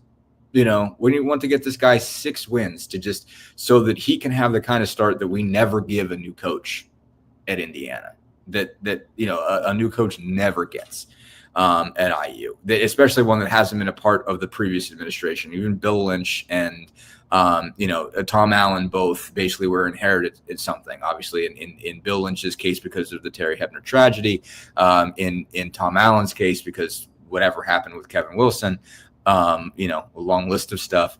But, you know, like guys that have come in with new administrations have generally been behind the 8 ball. And so, you know, all Scott Dolson was trying to do was help him out. And you never would have thought, oh, well, you got to oppress the playoff committee? Like the playoff committee? What are we talking about here? And it ended up being that position. It's just like, would it really have been better off? Would we all really been better off if this team didn't get a shot at that? You know, like, it's just everybody take a break. Everybody take a breath. And again, I understand there's a lot of people I respect making this argument. Wes Rucker's making this argument a lot, 24/7. I went to Wes's wedding. He's one of my favorite people. And you know, and so like there's a lot of people in the you know, SEC sphere that are making this argument. There's a lot of people I respect, and I get it. But like, you know, like everybody take it easy, and like everybody take it easy on the takes. Like it's college football. It's designed to make you look stupid. That's what it does. You know, and that's why it's fun. And all of these games, these winners were home teams, and not just home teams. This was Texas, Ohio State, Penn State, and Notre Dame. Yeah. 3 of the toughest places in the country, first of all, to play. Yeah. Or 4 of the biggest fan bases to play in front of, and 4 of the great teams. So yeah, I don't have a problem with what happened. I thought it was entertaining, and you move on. You had 4 games that a year ago you wouldn't have had. Why are you complaining? I don't think that teams like Alabama deserve to be in. If they wouldn't have lost to Oklahoma, or they wouldn't have lost to Kentucky at home. Both of those teams that they lost to were like 4-8. They were under 500. So I don't get it's just BS. And and you just don't know what would have happened. I mean, I can't sit here and say today that Alabama wouldn't have created a more competitive game. You know, if Alabama played Notre Dame, I mean, that would have been a big deal. You know, like it'd have been a huge deal. Or if Alabama would have played Penn State, it'd have been a big deal. I mean, like, it's totally possible that you would have got the best version of Jalen Milroe and therefore the best version of Alabama, and Alabama could have won that game. I'm not going to rule it out. You know, like I can't sit here and say that South Carolina Ole Miss couldn't have summoned something and won the game. But I also don't know they wouldn't have got beaten by 3 or 4 touchdowns too. You know, you don't know. Like you don't know what happened. Again, that's the fun part. That's what this is for. You know, like you don't know what's going to happen. And so sometimes you see blowouts, but again, it's college kids. I mean, like it's not like, you know, that either way you were talking about putting like a Sun Belt team in there or something like that. I mean, like or like a middle of the pack Sun Belt team. You know, you obviously were picking between, you know, teams that were pretty good, but they all got blown out. And so again, it could have been different. You know, I mean, and even, you know, like sometimes it's like if you get a couple of plays that change in the first half, it's a different football game. You just don't know. And it's just like, okay. And you don't know until you play it. And again, it is what it is. And like same deal with the tournament. I mean, there's blowouts in the NCAA tournament. You know, you got 68 teams in there. Some of those end up being blowouts, but then you end up with some games you had no idea were going to be really good games. They end up being fantastic. And that's why you watch. And so obviously it's different in basketball. You know, you have a way better chance of there being blowouts in football. The amount of human beings, you know, on a team, you know, changes the dynamic significantly when it's just 5 guys running out there. Anything could happen. Football, there's more moving parts and more opportunity for the better team to dominate. But you know, like something could have happened. And so I get it. I mean, look, my argument was it should have been an 8-team playoff in the first place, but nobody listens to me. So 8 teams would have been dead on this year, but it was fun though seeing the 12, which is obviously going to go higher. I have no doubts that it's going to increase because the SEC has to have as many teams as possible in there. It'll be 16, but also I think the other thing is from an environment standpoint, again, once the games got going, they weren't that close. But I think everybody looked at the environments and said, wow, that's really cool, to finally have a playoff at home sites. And everybody, I think, looked at it as like, man, what have we been doing, basically? But they're also not going to take away the bowl games. So everybody that got a bye this year is like, we'll find out, basically, obviously, once the playoff plays its way through, whether they want that or not. But there's a good possibility that you will look to everybody who got a bye and it's like, we would have liked to have a home game. That'd have been pretty cool. You'd have got gate receipts. You'd have got, food money, whatever, the whole bit, parking. Don't get the gate receipts, actually. No, yeah, that's right. It probably goes to the playoff, huh? Geez. Somewhere you get money for this. Well, you certainly get concessions. Yeah, you get concessions, and you better believe your local hoteliers are raking it in. So it's a home game that these teams would not have had. Period. Right. Exactly. So everything that you make home, but besides the gate, it's bonus. It's a home game you would not have had. It's late December, filling your hotel, mid to late December, filling your hotels in a college town. In particular, is a deal. That's money you would not be making. That's money on top of what you were planning for. So it's been a cool environment. So I wouldn't be surprised if everyone says, "Hey, we wouldn't mind playing week 1." Certainly, you'll find out if a bye week is helpful or not. I mean, I think we talked about it in baseball, where having the bye has been tough. Basically, even this year, the teams that got to the World Series kind of had to battle a little bit in their first series that they played in. Basically, that everybody that plays in that wild card round gets some momentum. And the time that you spend waiting in baseball, at the very least, I think has been an issue. Sometimes it helps in football. In the NFL, sometimes it doesn't.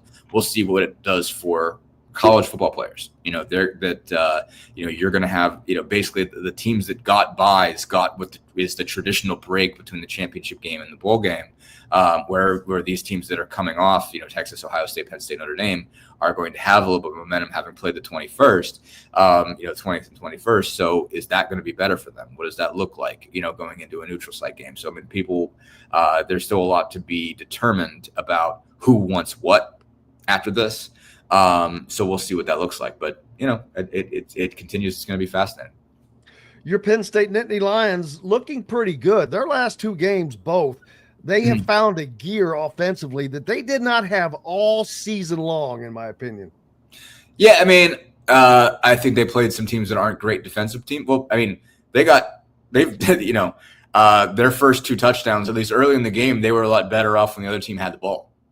So because they had a couple pick sixes, in that case, and brought it back. I mean, you didn't see a whole lot of offensive rhythm.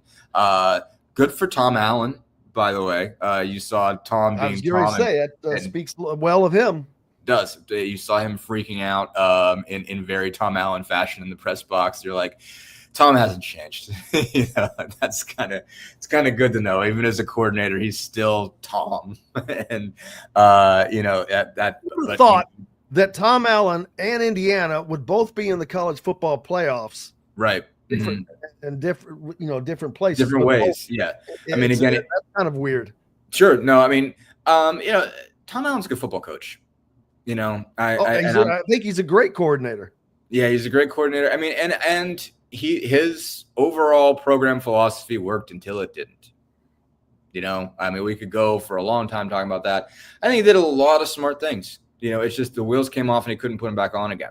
But in terms of having a philosophy, having a recruiting philosophy, having a development philosophy, he did a lot of things that worked. That wasn't smoke and mirrors, and that wasn't a total fluke. I mean, obviously COVID helped, but, he built a pretty good football team, and it just, for whatever reason, once it got good and once it won, it just didn't hold the rope. the next year. When things got ugly the next year, it didn't hold the rope. But like I think in the previous paradigm of college football, he did as good a job as I've seen of saying, this is how you might be able to win in Indiana. Like here's a philosophy that makes sense. Go recruit these areas, go get these type of players, go invest a lot of money in development, and believe that you'll be really good when they're there for 3 or 4 years. Made a lot of sense.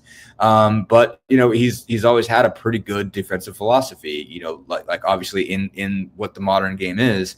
Again, having a kind of multiple looking. Not front, but multiple looking scheme, but that relies on, a lot of defensive backs, a lot of guys, past the first level and changing those guys around and everything like that. There's a lot of things that make sense. And he made it work. Certainly made it work in this one. Obviously, I mean, he's not, I don't think they do all the things he does. I think they obviously had a little bit that was more set in stone. And obviously you're dealing with, Penn State talent, and obviously they're working the portal just like everybody else is, but I mean, they can start, with their high school recruiting from a further along, situation. And so it's helped its cause. But they've got, a lot of good pieces. Obviously secondary is really strong too. Really good linebackers. Linebacker U is what it is. Abdul Carter's, best rush guy in the Big Ten, and all those pieces came together that really well for them. They did a really good job of pressuring Jennings, forcing him into bad decisions, capitalizing on those bad decisions, with interceptions and a couple, one easy run back, but one really good run back. I think the second one, was by Rojas, was really impressive. And so, yeah, they set them up pretty good. Offense came along after that, and they looked really sharp. And so they look pretty good. I mean, I think out of everybody, I didn't get a chance to watch Texas. Well, I say I didn't get a chance. I watched Steelers Ravens. So like I didn't have any just had those games stacked. So I didn't watch Clemson and Texas. But I would say I was probably objectively least impressed by Penn State out of the teams that blew people out. I think Notre Dame most improved. Sort of my opinion of them. Ohio State, when you watch Ohio State do that, you're like, why don't you guys do this all the time? Where was this? Where was the offense during the Michigan game? What happened? Because you guys are loaded. You have no business not playing like this all the time. Like your roster is making $1 bajillion. So like, why don't you guys blow out everybody like this? But like I knew Notre Dame was good. They're better than I thought. I think Penn State did play better than I thought. Ohio State, you're just like, oh, this is it. This is what you guys were talking about, and shoot, they got a chance to win it. They really do. They have a chance to win it. The Big Ten still with a chance to have an all Big Ten championship game. As sure could. Penn State in the lower bracket, Ohio State and Oregon in the upper bracket. So that's they'll play each other next round, and so that'll take care of one of the Big Ten teams. But there will definitely be a Big Ten team in the semifinals for certain, as those teams take each other on, and then Texas. So it's going to be interesting to see going forward. If the SEC were to get shut out, that would shut a lot of people up. It really would, but you can't really shut them up. Actually, they would come up with something to say. They absolutely would, because they're the SEC. They talk. That's what they do. Like I said, I love people down there. I mean, I'm a huge, really enjoyed my time down there. Like the people, I get why they do it. Again, it's effective. But yeah, I would love to see Notre Dame beat Georgia, and Arizona State is not going to beat Texas, but. No. Either the winner of the Ohio State-Oregon game, they could beat Texas and take care of that. They could. You don't know. I mean, you just don't know how this is going to go. I mean, it could go a bunch of different ways. I mean, I picked, again, in non-gambling picks, in picks with no money on them. I did pick Georgia mostly because I'm afraid they're going to make me look dumb if I don't. It just I do maintain the SEC reference because, again, they get players from the most talented area in the country. The Southeast is still where the most talent is from a high school, kid perspective. And, they've been winning. They have dominated college football over the last decade, just absolutely ran roughshod over it. So it's hard to come to the conclusion that it isn't the best league. All of the data tells you it is. But that doesn't mean they can beat everybody, and this is the most this is the most parity I think they've had, but it's also they don't, you haven't seen a team emerge that's like at this class. And over the last, decade or so, every year they have one or two teams that you're like, wow, that's going to be half the draft, is those guys, is that Alabama team or that 2019 LSU team that was ridiculous. Those Georgia teams, like, you don't have somebody like that this year. It doesn't seem, but I mean, maybe Georgia's going to prove me wrong, or maybe Texas is going to prove me wrong. You just don't know. I don't. They think still have so. a chance for an all-SEC final. You could. It could be Georgia, Texas. You don't want to rule that out, and then they will. Boy, will they ride that boat for a long time? Gee whiz, that's the worst thing that could ever happen to college football, as for it to be a Georgia, Texas final. Oh my God, I couldn't take it. Buddy, what's up next for you? Obviously, you're on the West Coast. I am. So flight to Sacramento in a couple hours. I guess I'll be about right around 4 hours from now. I'll be on a plane, spend a little time in San Francisco, cover a game tonight, fly back home for Christmas Eve. And then, again, they get right back at it December 26th. Be back in Indy for Pacers Thunder, and then back in out in Boston for 2 and 3 days out there. Come back to Indy on New Year's Eve for the Bucks game. So a lot of travel for me coming up, a lot of interesting basketball for the Pacers. Merry Christmas, happy holidays to you Merry and your Christmas, family, Maxine, everybody, and safe travels, my friend. Yeah, Maxine's getting the treatment from Grandma this weekend. So Grandma Slavey is taking care of her. She's taking care of her. Probably. What's that? Maxine going crazy, ripping presents open, baby. I can see it. She better not. We're smart enough to keep those away from her. All of the ornaments are a certain height on our tree at this point. She got to one of them, so we've got to be really smart about that. But yeah. So I'm sure my mother-in-law's house has been Maxine proofed. She's my mother-in-law is a veteran at this point and understanding what can be around Maxine and what cannot. The trash can can't be at dog level. That's got to be someplace else. So yeah, it's all taken care of, I'm sure. Smart thinking. Dustin Dopirak from the Indy Star. Make sure you're giving him a follow. Be a subscriber. Keep local papers alive. Safe travels, my friend, and Merry Christmas again. Merry Christmas to you too, Jim.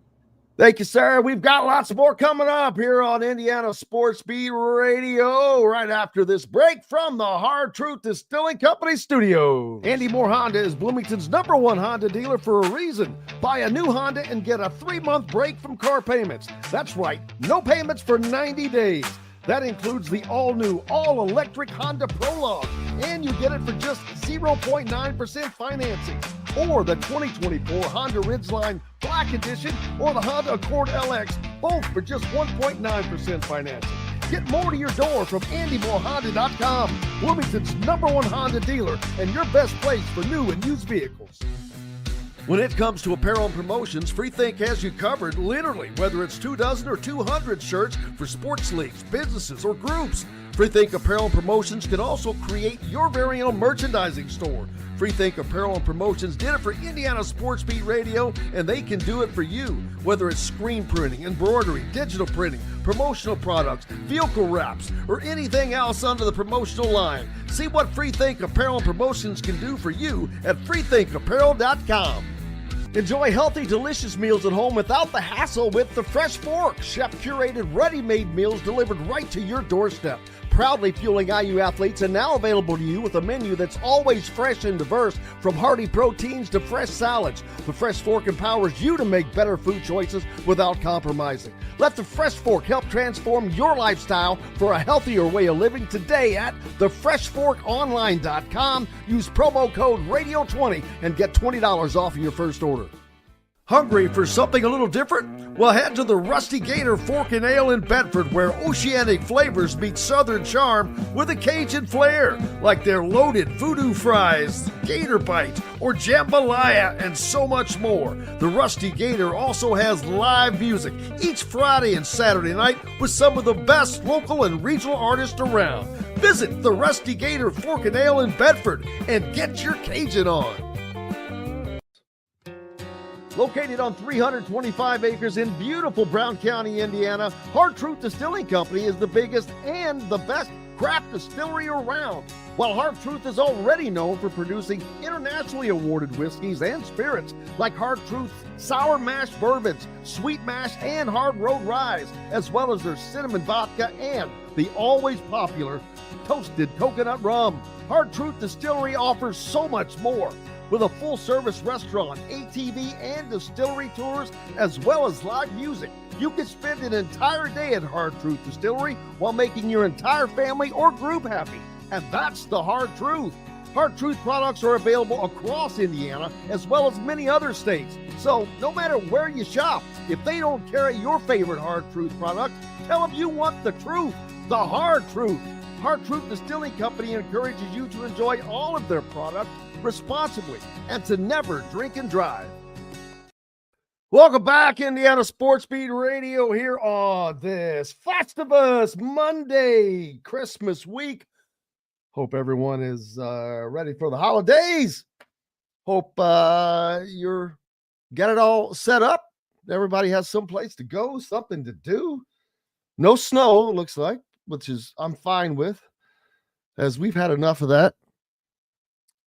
As a matter of fact, up in South Bend on Friday, you woke up, if you were there overnight, you woke up to about 5 inches of snow. They did a heck of a job getting all that removed from the grounds and the surrounding area for the game. It was certainly cold, no doubt about that. But, man, what a shout out to the crowd. Ohio State as well. It was cold over there. Tennessee, how about those folks? Bunch of Tennessee people not only managed to get tickets, but made their way to Ohio Stadium and made a huge presence. But they do that. I've said it a couple times before. When Indiana played Tennessee in the Gator Bowl in Jacksonville a few years back, I thought I was at the hotel most of the time. I'm thinking, wow, Indiana, nice presence here. It was all I could see was Indiana people. And even once we got to the stadium, a lot of IU stuff. It was wow. I'm like, wow, I'm still impressed.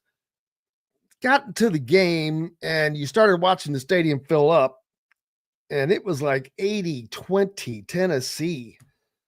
It was a little crazy. Hope I'm thinking of the right game.